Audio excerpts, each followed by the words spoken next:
The starless void beyond Sector Theta 9 was silent, lifeless, just as the Galactic Empire preferred it. They had cleared the region of all resistance cycles ago, their patrol drones drifting lazily across the boundary lines like sleeping sentinels. It was quiet. Too quiet. That silence shattered when the rift opened. It was no standard hyperspace jump. There were no warning pulses, no energy flares. Just 1 second the void was empty, and the next, a vessel the size of a moon floated in its place. Dark gray and silent, its hull was not marked by the elaborate sigils of the Empire or the crystalline aesthetics of the high orbitals.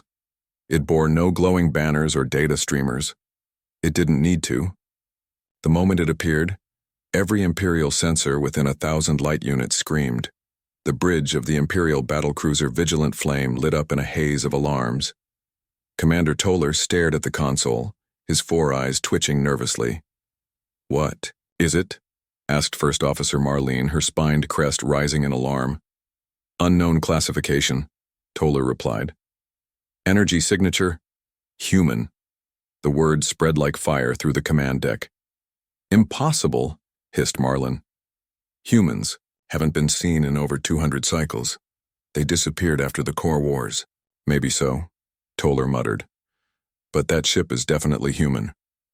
The Empire hadn't forgotten humanity. No one had.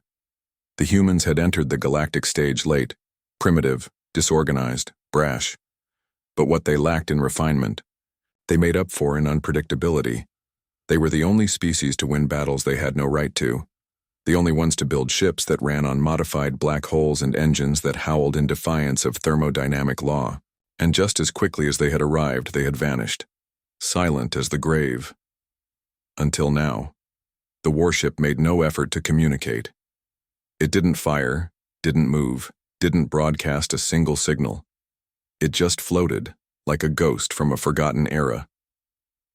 The Empire didn't hesitate. They dispatched a full response fleet, 20 cruisers, 2 dreadnoughts, and a cloud of interceptors. Standard procedure. They didn't make it close. As the fleet approached, the human ship pulsed once, just once. The light was blue, almost beautiful. Then the Imperial ships blinked out of existence.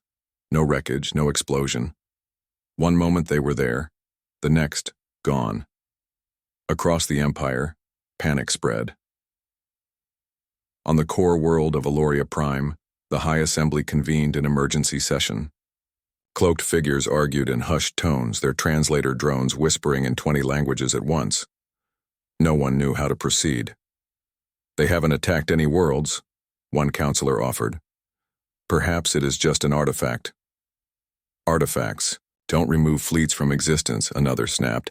The Empire mobilized its border systems.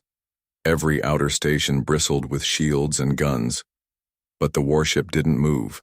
It remained fixed in place, silent as though waiting. Then it transmitted.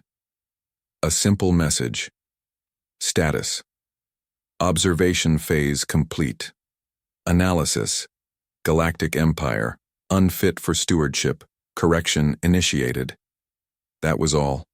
Then the stars began to vanish, not dim, not fade, vanish. One by one, entire star systems winked out, removed by some impossible force. Planets, ships, stations, all gone. And the warship, still silent, still unmoving, sat at the heart of it. Theories ran wild. Some believed it wasn't a ship, but a seed, an automated judgment machine planted by humanity before their disappearance. Others said it was manned, piloted by a remnant crew who had transcended their physical forms. Back on Aloria Prime, defenses surged. The planet had never been breached. Its sky filled with the most advanced weaponry in the galaxy. The human warship arrived in orbit without passing the outer sensors. It simply appeared.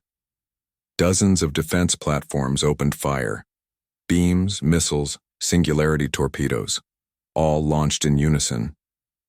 The warship didn't return fire. It didn't dodge. It absorbed. Every attack was drawn inward, vanished into its strange hull. Then the ship responded, not with a weapon but with a field. A golden light expanded from its core. The weapons stopped. Engines died. Artificial gravity unraveled. All systems simply turned off. Inside the assembly hall, the walls flickered. Holograms glitched. Then a new figure stood at the center of the chamber. A human, not a projection, not a message. A real figure, tall and calm, dressed in a plain black suit, with eyes, like distant stars, no weapons, no armor. "I am Envoy 9, the human said. "This evaluation is overdue." "What do you want?" the Grand Consul demanded. The human's gaze was steady. "Humanity entrusted stewardship of the spiral arms to those it deemed stable.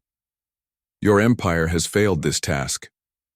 We have brought order," the consul spat. "You have brought stagnation," the human replied, a pause. "We have the right to defend ourselves. You were given that right, along with responsibility. You abused both." The envoy raised a hand, not in violence but in finality. This territory is now under reclamation. And just like that, he was gone. The warship pulsed once more, then again, and then systems began to return. Not to their former empire owners, but to something new. Across the galaxy, silenced colonies reactivated. Old human-built AIs hidden deep in planetary cores came online. Long-dormant networks woke. Codes once thought forgotten reappeared in data streams. Humanity, it seemed, had never truly left. They had watched, waited, calculated, and now they returned, not as conquerors but as corrections. The empire didn't fall in fire. It fell in silence, replaced piece by systems more efficient, more compassionate, more human. In the end, the galactic map was redrawn, not with war, but with precision. And that lone warship, that silent juggernaut, it drifted onward, to the next region, to the next empire, still watching, still correcting.